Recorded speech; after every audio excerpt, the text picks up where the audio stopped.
Good day, everyone. This is Dr. Selim, and I will be teaching you the physical examination of the abdomen.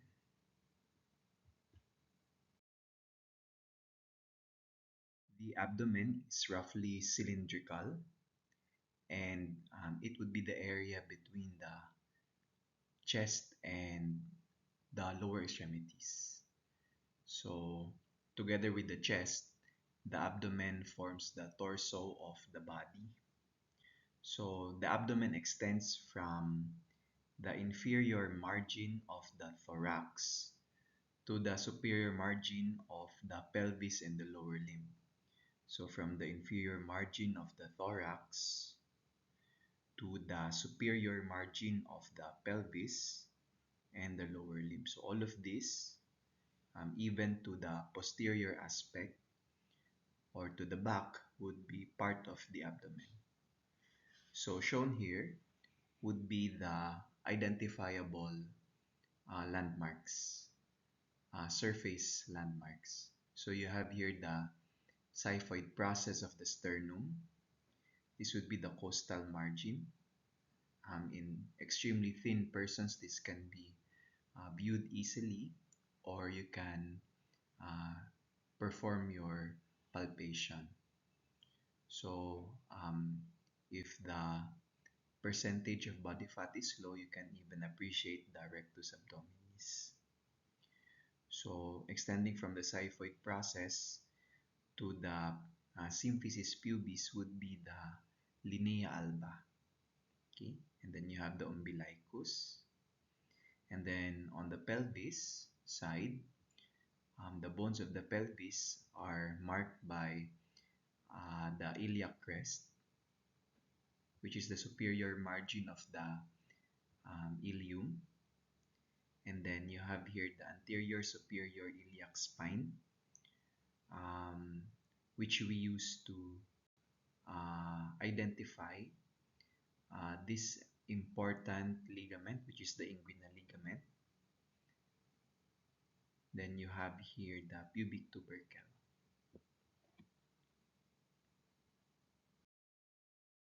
What are the functions of the abdomen? Of course, since the abdomen is a cavity, it will be housing the major organs of the gastrointestinal system, as well as the accessory organs of the gastrointestinal system, the liver and the pancreas.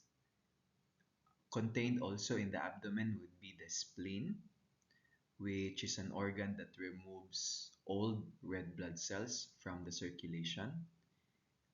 Also contained within the abdomen, but is retroperitoneally located, would be the organs of the genitourinary system, in particular the renal system and its collecting organs, the kidney, the ureter. Okay. Infraperitoneal would be the bladder, the urinary bladder. What is the function of the abdomen? It aids in breathing.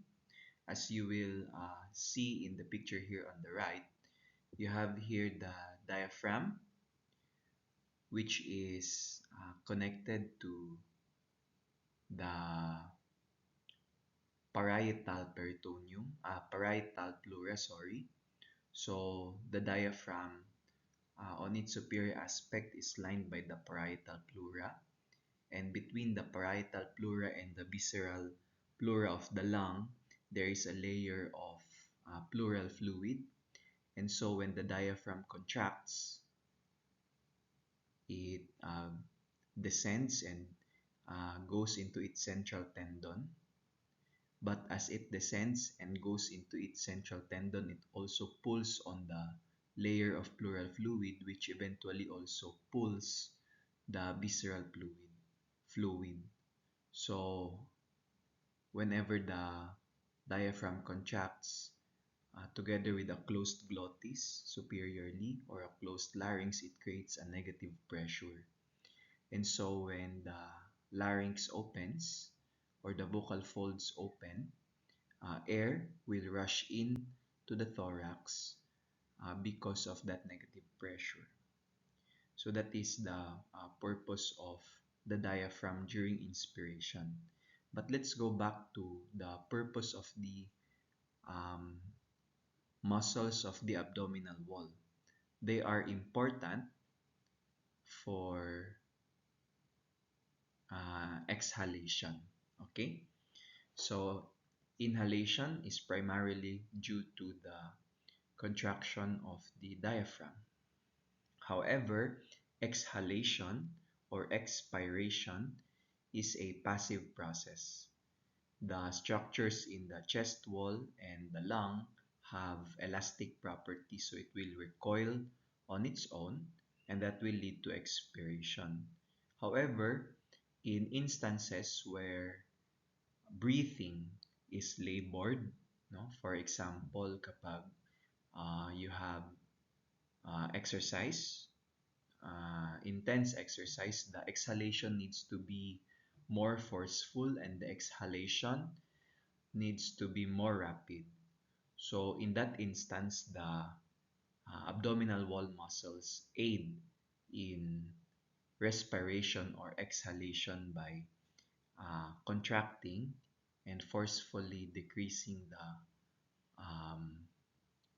thoracic cavity o volume. So mag-exhale sila. Okay? Yung chest wall. It contracts and causes exhalation. So let's recapitulate that. This is a very short phrase, but the physiology behind this is quite extensive. Inhalation is due to contraction of the diaphragm, and then because of that negative pressure built, air moves in. Normally, exhalation or expiration is a passive process relying on the elastic recoil of the structures of the chest wall and the lung. However, in labored breathing, for example, in intense exercise or in respiratory distress, the chest wall needs to collapse more rapidly, and so it does employ the use of muscles. And one of the muscle groups that aid that would be the muscles of the abdominal wall, not the thoracic wall. Okay, so the muscles of the abdominal wall, when they contract, they will increase the intra-abdominal pressure, and that increase in intra-abdominal pressure aids in collapsing the thoracic volume, leading to exhalation, forceful exhalation. So the structures that you need to consider here would be the diaphragm, which separates the thoracic cavity from the abdominal cavity, and you also have the abdominal muscles, the muscles of the abdominal wall. So that includes the rectus abdominis, the external, internal oblique, and the transversus abdominis. So what would be the organs contained in the abdomen? You have here structures immediately below the diaphragm. And so when the diaphragm descends, these organs will also descend with it. So there is a variation in the position of these organs during inspiration. This includes the liver, the gallbladder, the spleen, which will be here, this one, parts of the colon, particularly the hepatic and splenic flexure of the transverse colon, and the superior poles of the kidneys, which are retroperitoneal already. The abdomen is structures inside the abdomen, particularly the structures that are found in the middle of the abdomen, the umbilical area, as well as the hypogastrium or the inferior portion of the abdomen are protected by the muscles of the abdomen, whereas the more superiorly located viscera of the abdomen are protected by the inferior portions of the rib cage. So, ano ibig sabihin nun? That means that there are abdominal viscera that are protected by the rib cage and therefore are still abdominal organs but inside the rib cage. Okay? So remember that the delineation between the thoracic cavity and the abdominal cavity would be the diaphragm. So there are organs that even are inferior to the diaphragm but are still located within the thorax. Okay? So breathing. During inspiration, the abdominal muscles will relax to accommodate expansion of the thoracic cavity. And there is their inferior displacement of abdominal viscera during contraction of the diaphragm. So the abdominal viscera will descend during diaphragmatic contraction. During expiration, uh, especially in forceful expiration, the abdominal wall muscles will contract to assist in the elevation of the domes of the diaphragm, thus reducing the thoracic volume. So the contents of the abdominal cavity, when there is forceful expiration, will ascend, and therefore it aids in elevating the diaphragm and causing exhalation. Material can be expelled from the airway by forced expiration using abdominal muscles, as is what happens when there is an increase in intra-abdominal pressure during coughing and sneezing.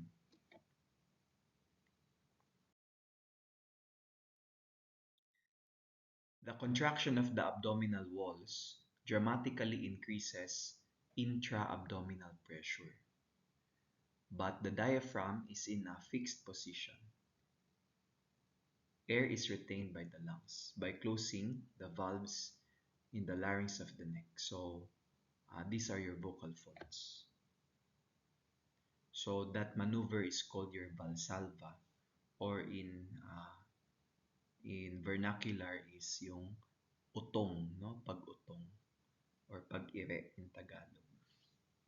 So pag-ire or utong sa Bisaya would entail contraction of the abdominal musculature together with closure of the vocal folds in the larynx.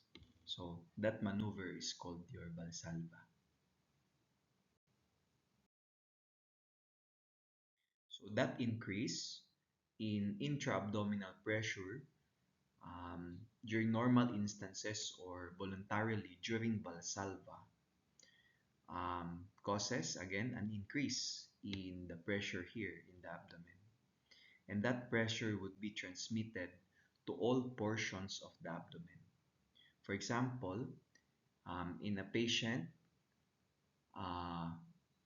who is to empty his or her bladder, remember that the bladder is located around here, the increase in the pressure of the abdomen will push on the bladder, and that will increase the intra-bladder or intravesical pressure, which will then, together with relaxation of the urethral sphincter, will cause micturition or voiding. The same principle applies in the rectum, but this time the sphincter that is involved would be the anal sphincter. Both the external, which is voluntary, and the internal, involuntary anal sphincters will relax, and together with an increase in intrarectal vault pressure, there will be defecation. The same principle happens during childbirth, but the intra-abdominal pressure is redirected into the fundus of the uterus. So that will aid in the descent of the fundus, and therefore um, forward force on the fetus, which will allow the fetus to descend and engage into the cardinal movements of labor, causing delivery of the child.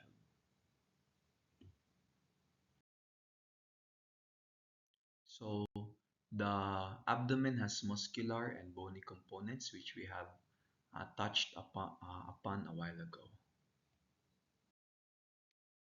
So let's focus on the bony components of the abdomen. You have posteriorly the 5 lumbar vertebrae. So starting on the vertebrae that does not have a rib, that would be your lumbar vertebrae number 1, or simply L1. So you count L1, 2, 3, 4, 5. So these are your 5 lumbar vertebrae and their intervertebral discs. Okay, so this would be the posterior bony component of the abdomen. Also included here would be the superior parts of the pelvic bones. So this is your pelvic region, and these are the bones of the pelvis. You have here the superior aspect of the ala of the sacrum. Just a while.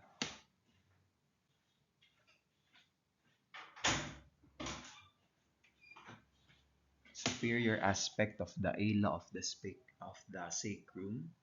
You have the wing of the ilium right here. Superior ridge of the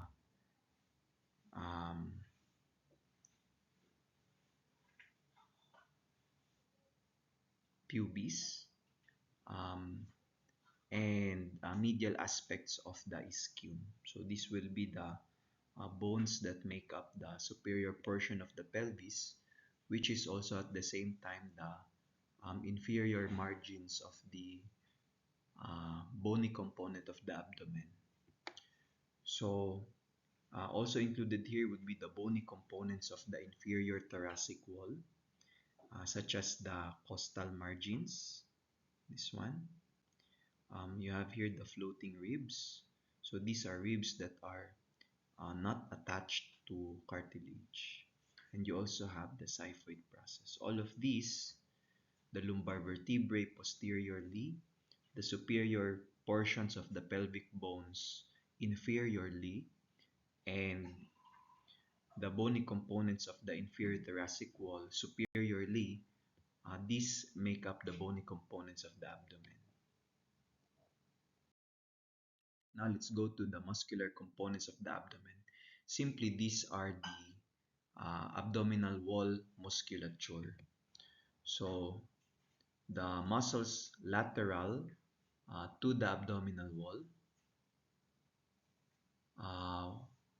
are similar in orientation to the transverse abdominis, the deeper portion of the abdominal wall, which is already oriented horizontally, the internal oblique and the external oblique. So from superior or from superficial, to deep, the orientation of these muscles would be, can you focus first on the cursor? From superficial to deep, external oblique, it will run like this. And then deep to the external oblique would be the internal oblique, which is perpendicular and runs like this. Okay, so I want you to focus on the cursor. And the transversus abdominis, which is deeper to the external oblique and internal oblique, and runs in transverse or horizontal. Okay, so again, let's recap that. The muscles of the anterolateral abdominal wall would be the external oblique,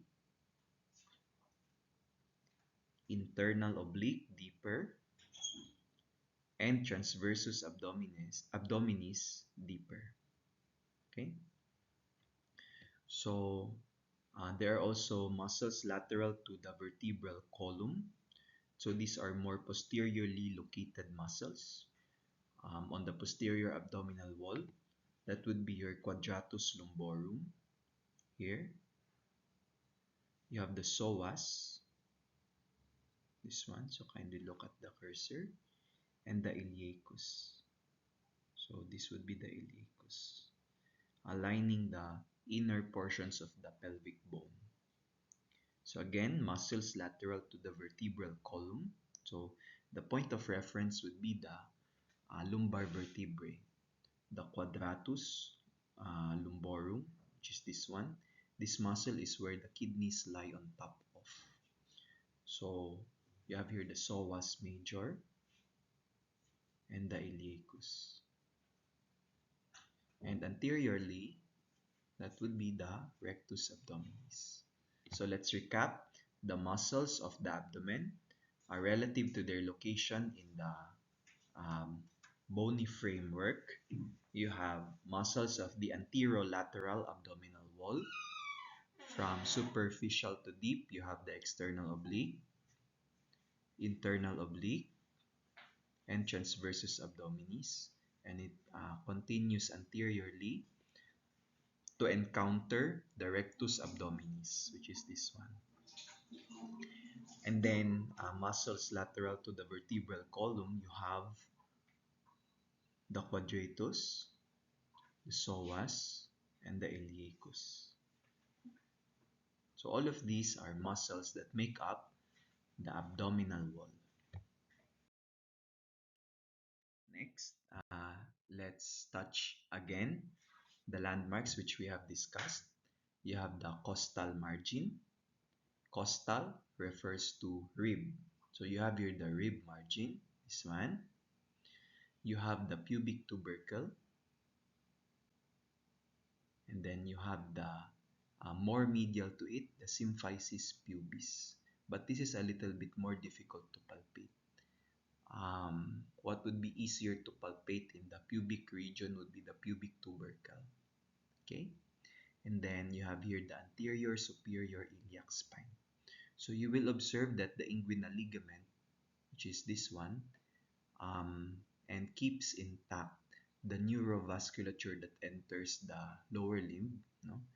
There are blood vessels and there are nerves that originate from the abdomen and continue into the lower limb.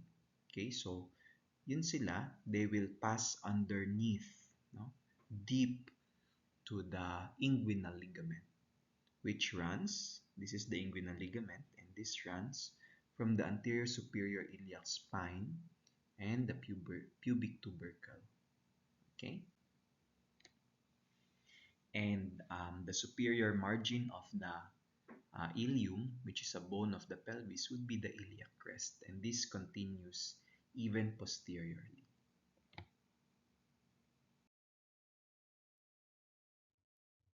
So we have a lot of ways to describe the regions of the abdomen. So we can describe the regions of the abdomen by, for example, dividing the abdomen into four. So you make a line here and a line here. And if that is so, you have quadrants na divide mo yung abdomen into four portions.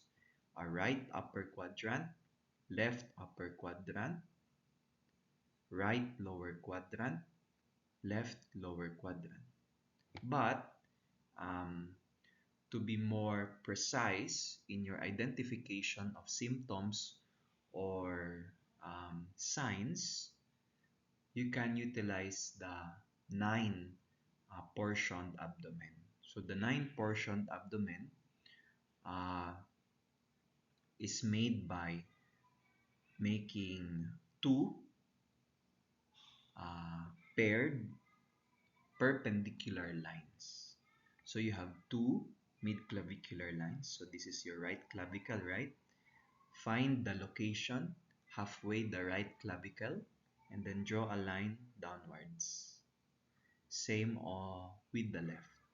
Okay, so two mid-clavicular lines going inferiorly, and then two horizontal lines starting at the subcostal plane, starting at the um, subcostal region. So the most inferior aspect of the costal margin, which is this one, make a line from this crossing the abdomen to the other side. So that is your subcostal plane. And then you have the intertubercular plane, which runs from the tubercle of the ilium. Okay, so from here to the other side. So that will divide the abdomen into 9 regions.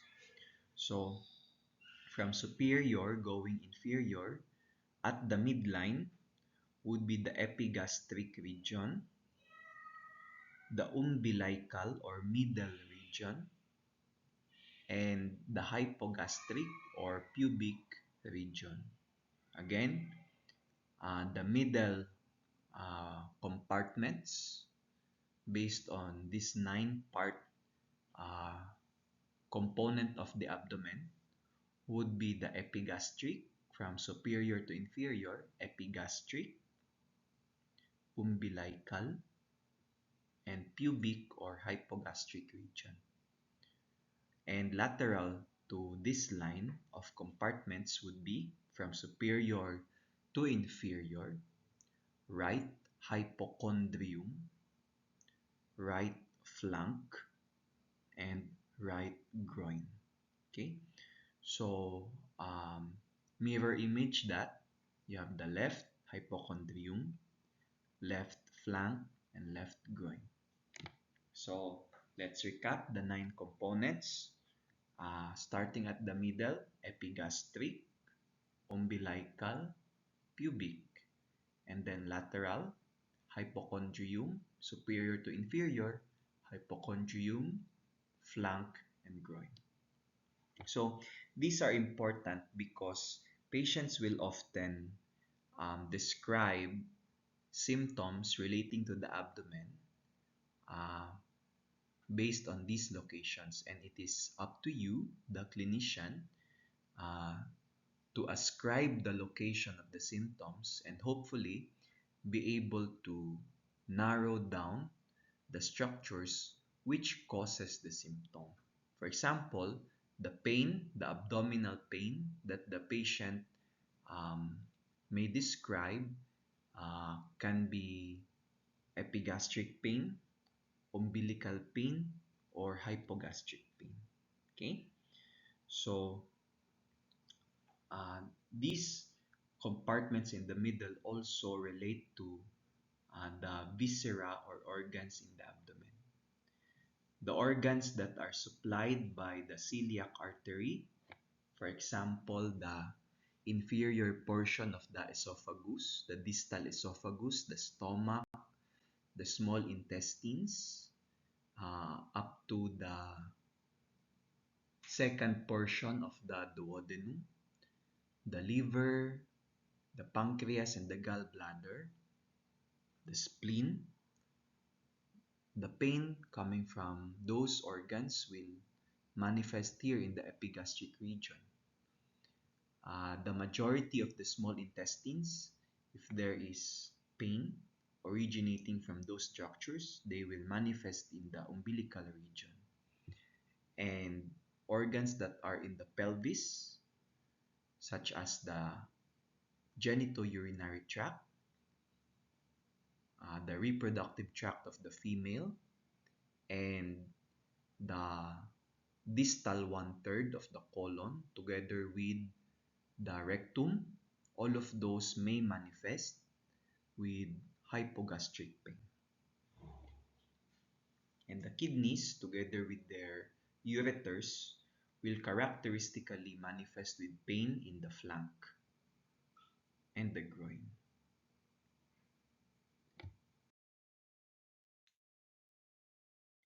So you just have to imagine this figure 11-4, okay?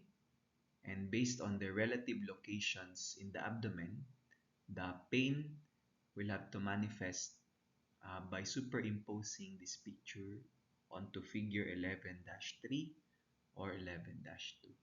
Okay, so for example, when a patient complains that there is right upper quadrant pain, especially after eating a meal, then if you superimpose figure 11-4 to figure 11-2, you will be able to localize that the pain comes from the hepatobiliary tree, okay, the liver and the pancreas and the bile ducts. So now let's go into the formal examination of the abdomen. Like examination of all the other organs, there is a sequence in the performance of the examination of the abdomen. So the general rule or order would be, for all the other organ systems, would be inspection. You look at it first, and then you percuss, then you palpate, and then you auscultate. So those would be the order of maneuvers for all the other organ systems. But what's unique about the abdomen is that as much as possible, we listen to the abdomen first before we percuss or palpate. And the reason for that is when you percuss or palpate the abdomen, the viscera or the organs of the abdomen will respond, and that will change the findings of your auscultation. So you need to inspect, auscultate, percuss, and palpate for the abdominal exam. That would be the order of things for the abdominal exam.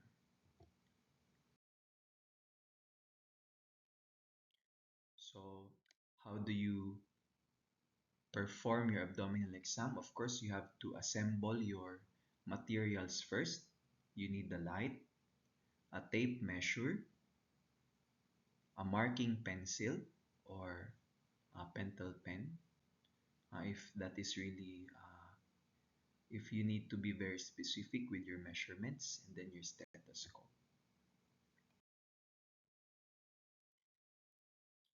You ask the client to urinate first because an empty bladder will distend superiorly. So because a full bladder, sorry, will distend superiorly. Okay, you need an empty bladder so that when you perform your palpation and you apply pressure on the patient's abdomen, the patient will be comfortable because there is no urine in the bladder. So the patient will not feel the urge to urinate. You assist the patient into a supine position with the arms placed comfortably at the sides, like this one. You place small pillows beneath the knees, so you should have placed a pillow here, or you can ask the patient to fold the knees. Okay, so why do we need to place pillows beneath the knees or to ask the patient to fold the knees? Because by folding the knees, you reduce the tension on the fascia of the thigh, which is connected to the fascia of the abdomen.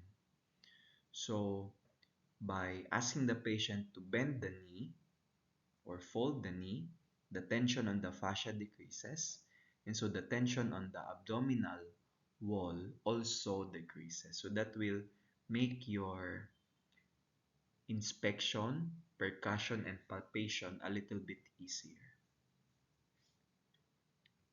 Then you expose only the patient's abdomen from the chest to the pubic area, and you drape or you place cloth uh, or kumot on all the other areas that are not being examined. Okay, so only expose the area that you are going to examine.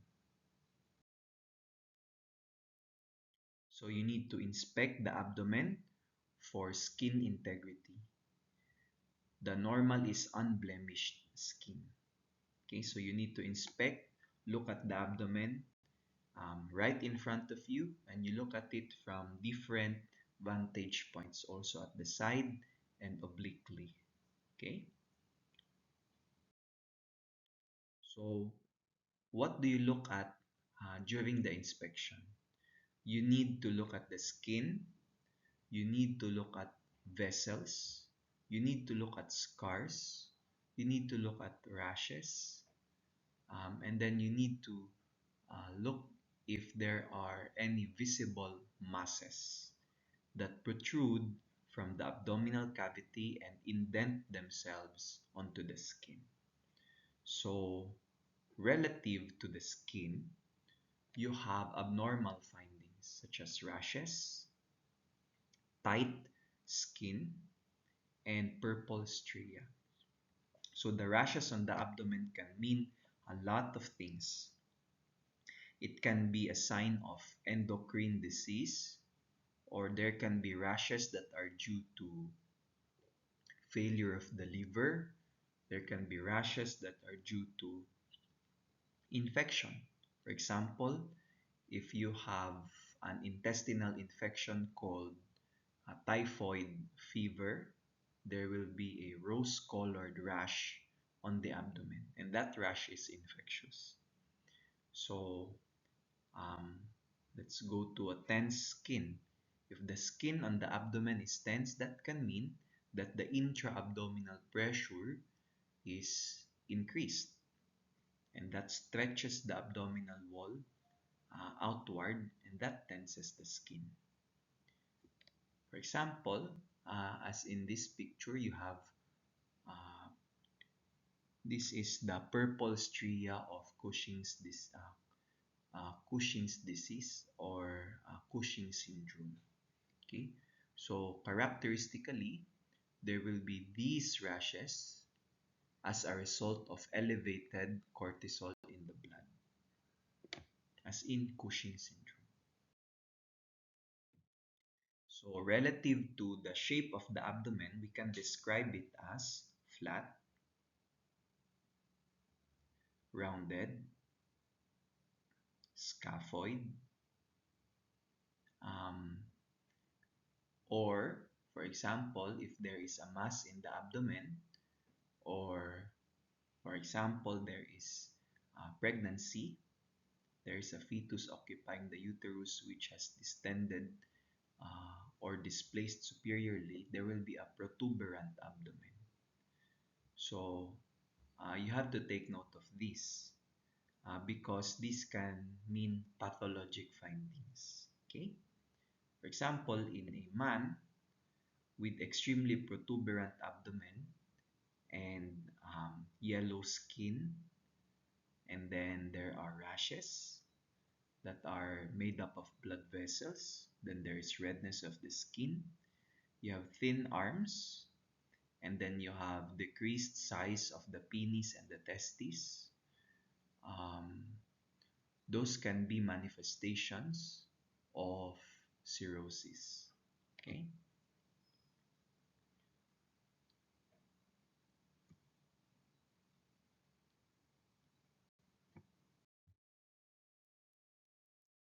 You have to observe the abdominal contour while standing at the client's side while the client is supine. Okay, so let the patient lie flat and then look at the side, look at the abdomen from the side. So you ask the patient then to take a deep breath, which will depress the diaphragm and to hold it. So you then have to assess the symmetry of the contour while standing at the patient's foot. So you look at the abdomen from the patient's foot, and if distension is present, uh, that would mean that you saw the distension at 2 points of view, from the side and from the foot. If distension is present, you need to measure the abdominal girth by placing a tape around the abdomen at the level of the umbilicus. So you run a tape measure from the umbilicus around the abdomen. if there is abdominal distension.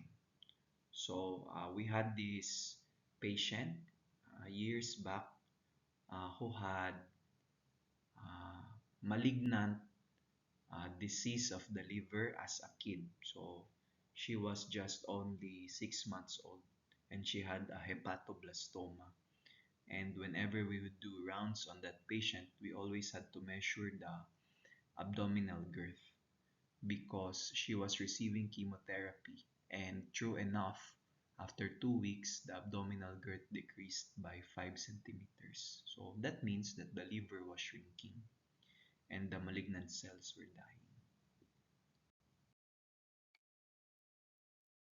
So next, you have still on inspection, these are abnormal findings.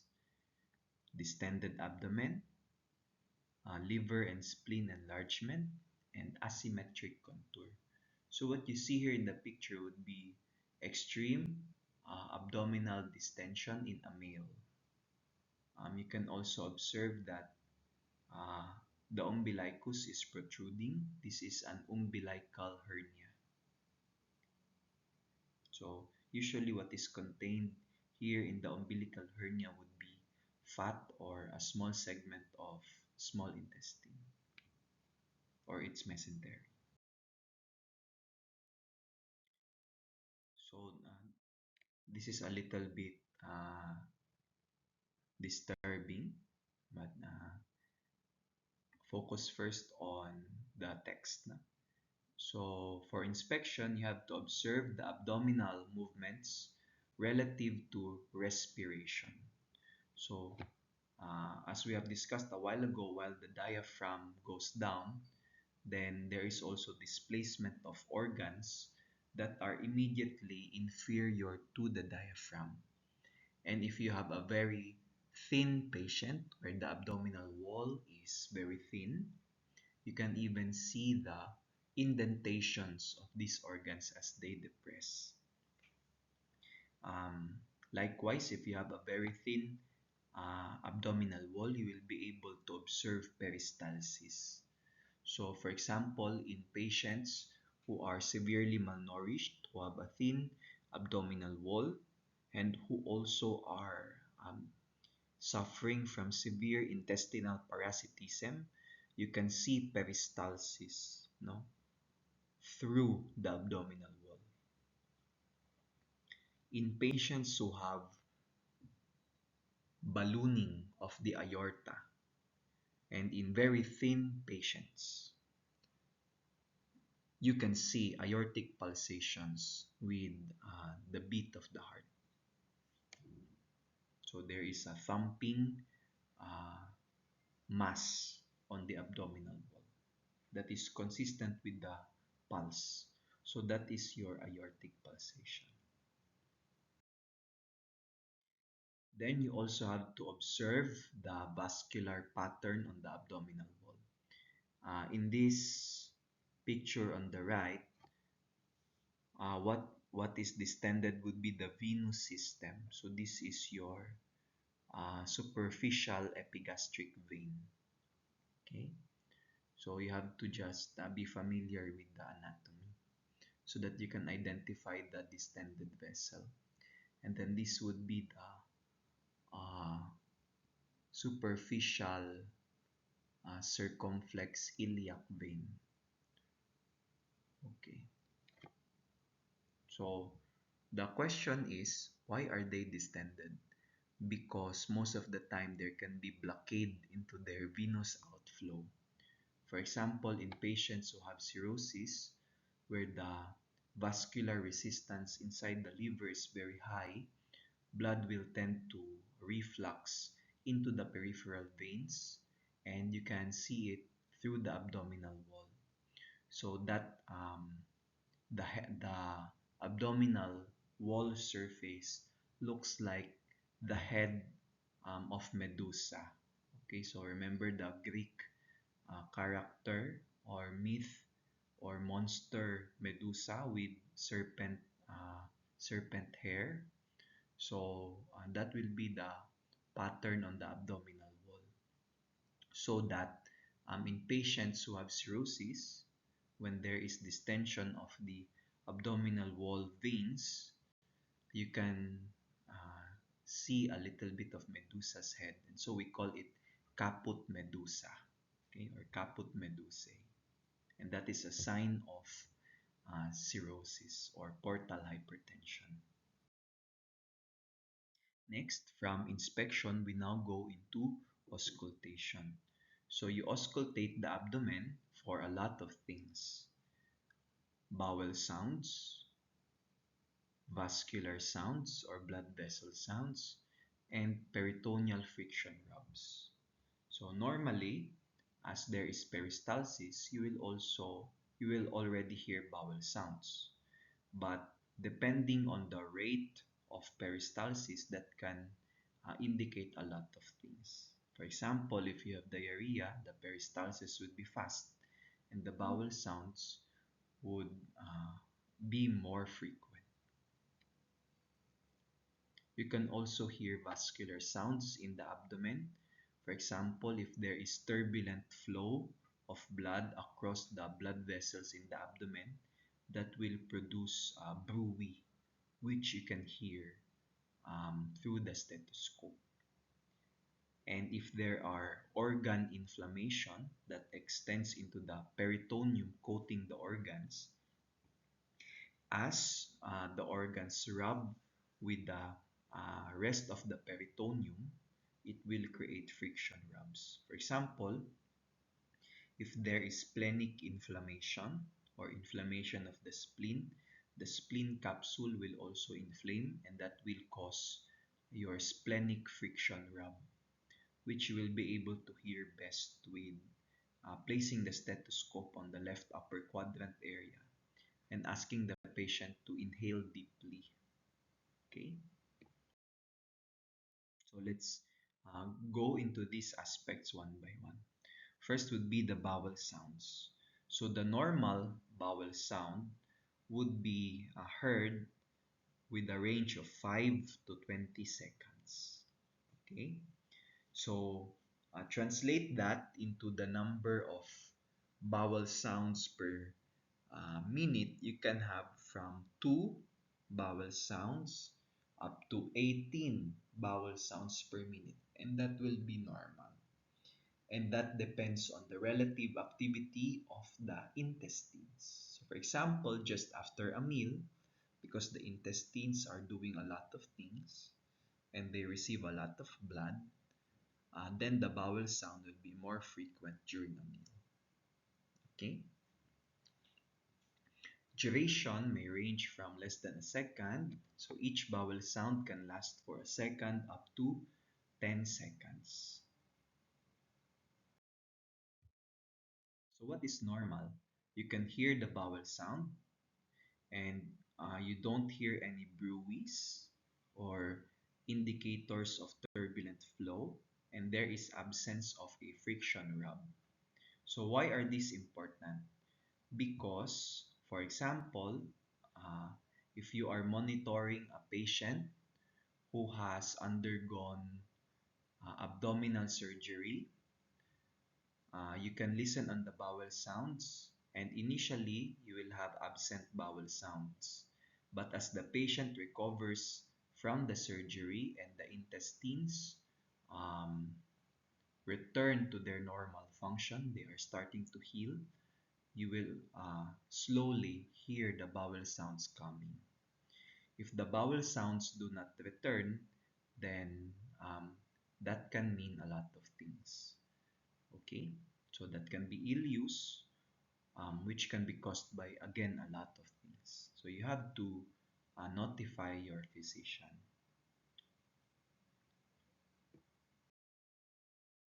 So what is abnormal? An absent vowel sound, that is what we call a silent abdomen. Hypoactive or hyperactive vowel sounds. Then you can have abnormal also, loud bruit over the aortic area. That means in the abdominal aorta, there is turbulent flow. So you would naturally ask the next question, what causes the turbulent flow? So that can mean a lot of things. But uh, most of the time, it is caused by pathology of the aorta. For example, severe atherosclerosis over the abdominal aorta branches, or there can be an aneurysm, or there can be dissection of the aortic intima. Same as uh, bruit over these vessels, the renal or iliac arteries. So the picture on the right will show you where in the abdomen we can listen to the arteries. So this is on a supine patient. You can hear the aorta just inferior to the xiphoid process. So the xiphoid is around here, and so the aorta would be best heard here in the epigastric region. Lateral to that would be the sound of the renal arteries. And then your next landmark would be the umbilicus, 1 inch below it, and 2 inches laterally. You can hear the iliac artery. And you then get your anterior superior iliac spine. Um, and then this would be your inguinal fold or crease. And 1/5 from the region of the pubic tubercle to the anterior superior iliac spine would be the region where the femoral artery is best heard. So let's define a bruit, which would mean or indicate pathology over these vessels. A bruit is a blowing sound due to turbulent blood flow through narrowed vessels. Next, your peritoneal friction rubs are rough and grating sounds like two pieces of leather rubbed together, and they may be due to inflammation, infection, and malignancy. So, where do we hear the friction rubs? On the spleen on the left and on the liver on the right. So, a friction rub can even be heard with inflammation of the gallbladder, as in cholecystitis. Next, after performing inspection and auscultation, we then proceed with percussion. So we percuss the abdomen to determine tympany and dullness. So tympany would mean that there is a hollow space. So the organ that is producing the sound has a lumen or a hollow gas-filled region. So for example, if you percuss over the stomach, you will appreciate a tympanitic sound because the lumen of the stomach is filled with fluid and air.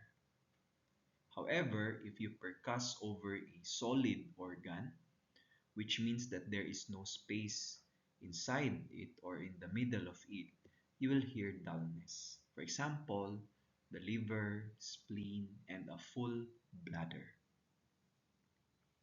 So what would be abnormal would be hearing dullness in regions that should be tympanitic. So that means that there is a mass that is growing into the space and producing dullness. There's mass or fluid occupying the space.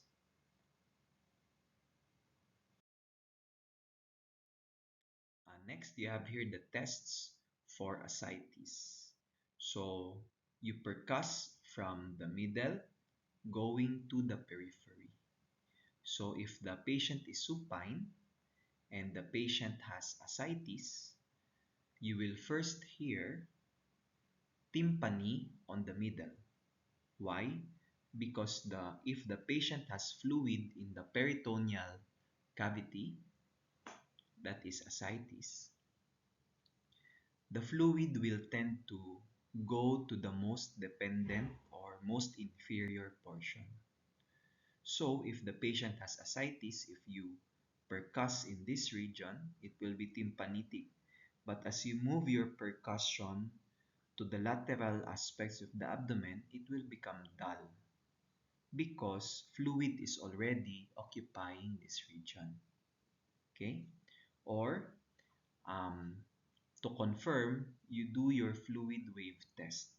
So there are many ways to perform the fluid wave test, but what I do is I will place my stethoscope here and then I will percuss on the other side.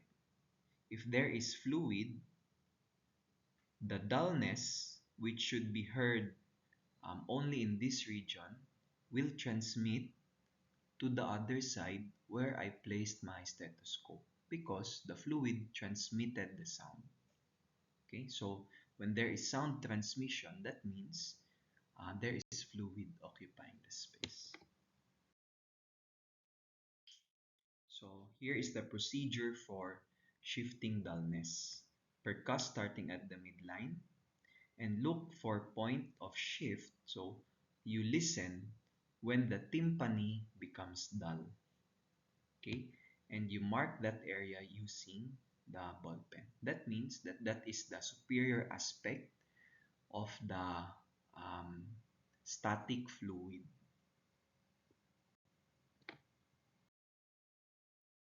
And then uh, what you do next would be you change the position of the patient. So if the patient was originally supine, you can ask the patient to shift to lateral decubitus. So remember that if fluid occupies the space, it will tend to drop. So if the patient shifts to the lateral decubitus, the most dependent portion, for example, from supine here, if the patient becomes lateral decubitus, this will be the most dependent portion. So the dullness will shift. This is the fluid wave test. Um, but for this method of the fluid wave test, the physician is relying on palpation.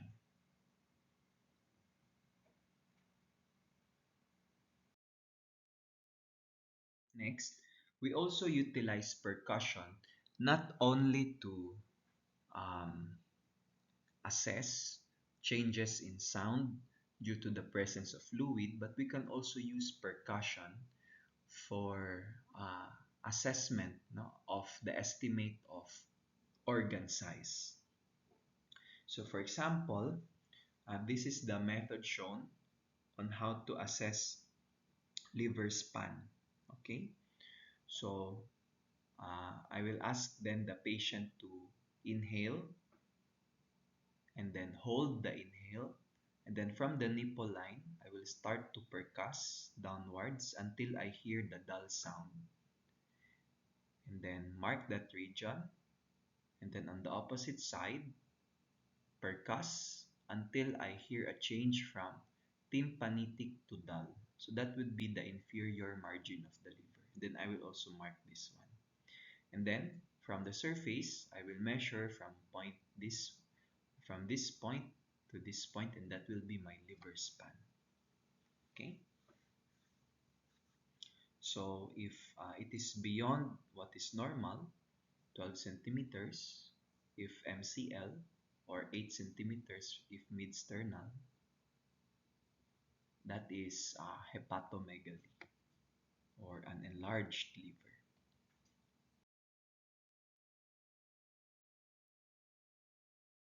So this method right here shows you uh, your light palpation. So perform light palpation first to determine areas of tenderness or muscle guarding. So if the area is tender, that means when you place your hand, it will be painful for the patient. So if that is tender, then uh, that would dictate which region you will palpate last. So the most tender portions of the abdomen, you palpate the last. Okay? So you systematically explore all four quadrants. And the normal is there should be no pain upon palpation, no tenderness. There should be a relaxed abdomen with smooth, consistent tension.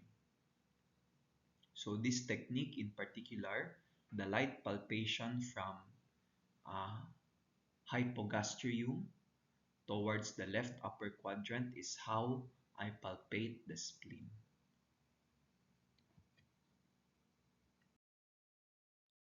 So abnormal findings on palpation would be tenderness, superficial masses, and localized areas of increased tension. These can be manifestations of guarding. After light palpation, you then proceed with deep palpation. So the purpose of deep palpation would be to ascertain the contents of the hollow viscera or to detect deeper seated masses. So your deep palpation, uh, you because it is already deep and it stretches the abdominal wall, there is a normal range of tenderness. So tenderness may be present over the xiphoid process, the cecum, or the sigmoid colon. Because these in particular, the cecum and the sigmoid colon are secondarily retroperitoneal.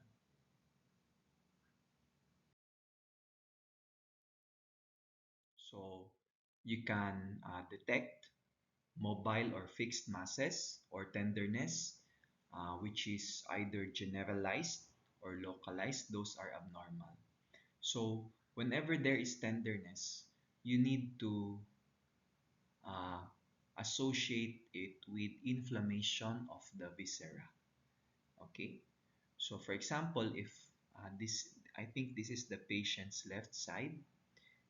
If I perform my deep palpation here, and I know that this is the region of the sigmoid colon, then that means that the sigmoid colon is inflamed, or there is an inflammatory process secondary to infection or malignancy here in this region. Your deep palpation is also important to differentiate mobile or fixed masses. If there are masses or tumors, um, the prognosis uh, and the type of tumor uh, will determine whether they are mobile or fixed. If the tumor is already fixed, that means if you palpate it deeply and you try to move it, it cannot be moved. If it is already fixed, then that is an indicator of malignancy, okay, or a poor prognosis. So aside from percussing for the liver size, you can even do palpation of the liver. And this is to have a feel of the texture of the surface of the liver, or even palpate certain superficial masses of the liver. Okay, so uh, you place your left hand, your non-dominant hand, onto the flank of the patient, and you provide anterior force so that you can in some way squeeze the liver between your two hands. And then you ask the patient to inhale so that when the liver moves during inhalation from this superior portion to the inferior portion, it touches on the tips of your hand. And when it touches the tips of your hand, you will have a feel of the surface of the liver. Whether it is smooth, is the edge of the liver sharp, or are there any nodulations or an enlarged, bulky liver. So these are the abnormal manifestations. Enlarged, smooth but tender. So this is characteristic of hepatitis. and nodular or hard. These are characteristics of cirrhosis or liver malignancy. However, you have to take note that the liver may not be palpable and it is still normal. So, if you can't palpate the liver, then that can be normal.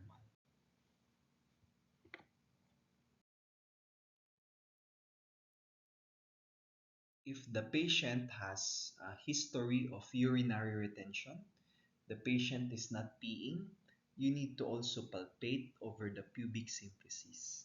So an abnormal finding would be distended and palpable. That means the liver is really full. Or you can even palpate a mass.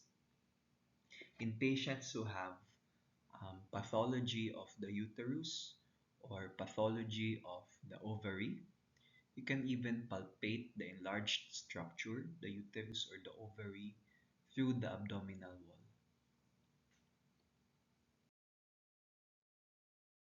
Need to remember to always document the findings, because if it is not written, then it was not found or it did not happen.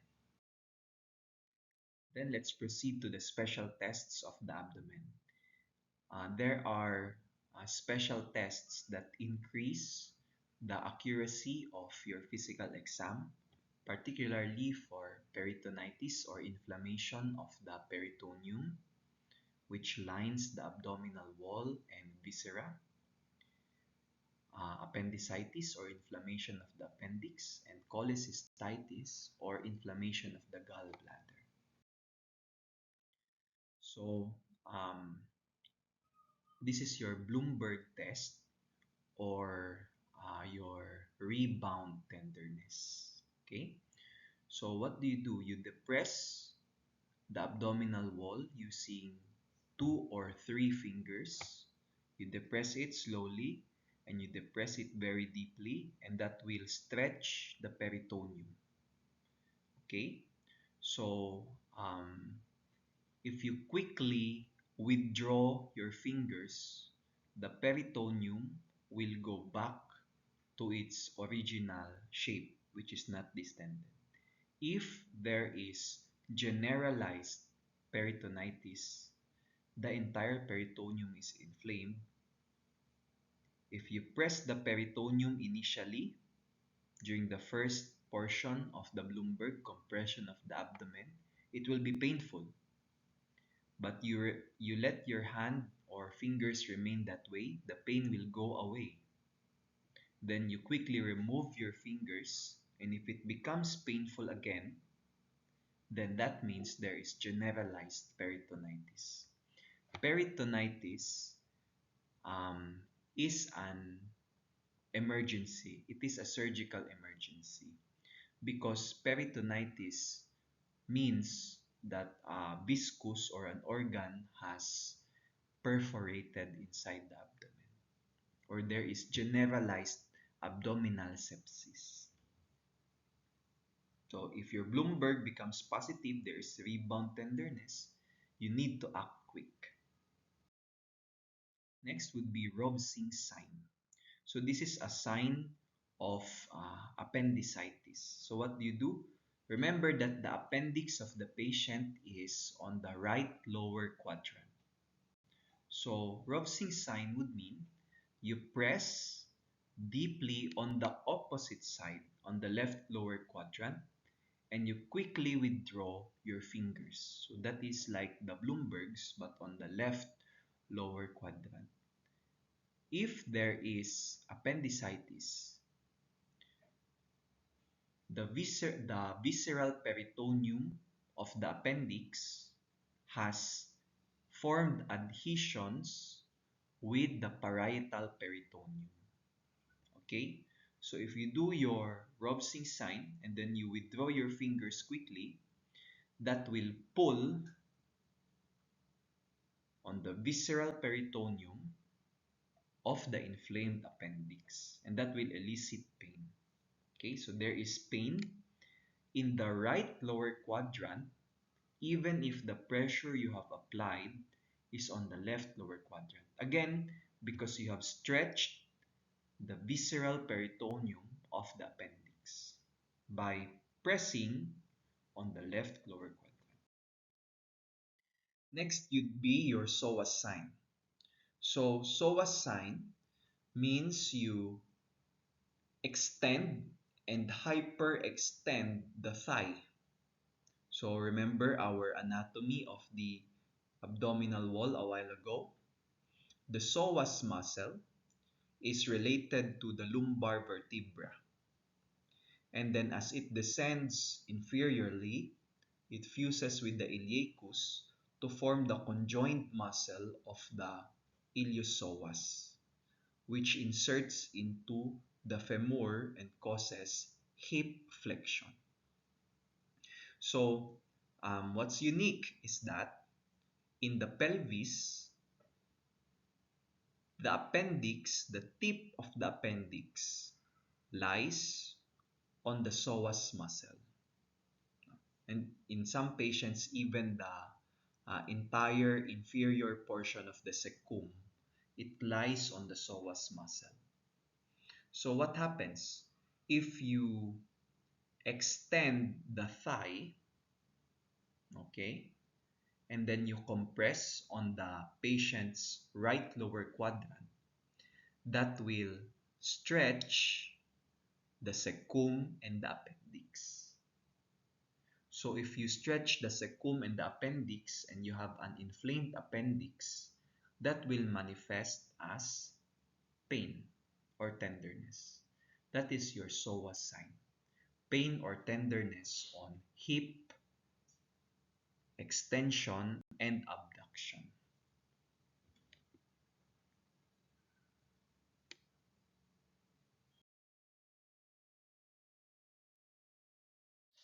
Then you have the obturator sign, which relies on the position of the obturator internus.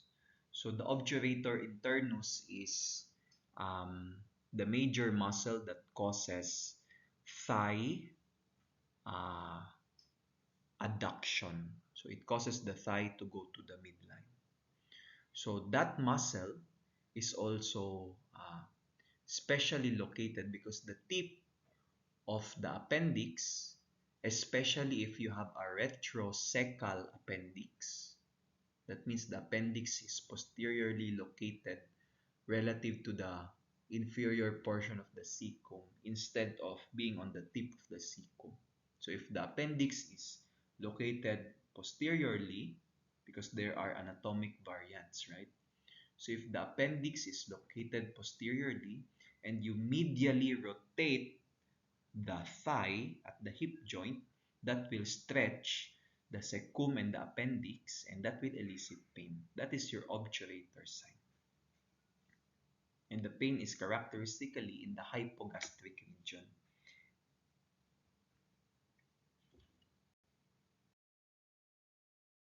And then Murphy's sign is a specific test for inflammation of the gallbladder. So what you do is you insert or deeply palpate on the region of the subcostal margin on the right. Okay? So remember that that is the location of the liver, and the fundus of the gallbladder is free on the liver edge at that portion. So what do you do? What do you tell the patient? Tell the patient to inhale, so that will depress the gallbladder, and you tell the patient to exhale, and that will raise the gallbladder superiorly. So after exhaling and the gallbladder goes up, you quickly depress your hand on the right subcostal area, and then you tell the patient to inhale. So what do you think will happen? The gallbladder will come in contact with the abdominal wall where your hand was placed, and that will exert pressure on the gallbladder, and that will be painful. And because it is painful, the patient will stop the inhalation. So that is the positive Murphy sign. Uh, Sudden stop in inspiration or inhalation because the gallbladder was pressed by your hand.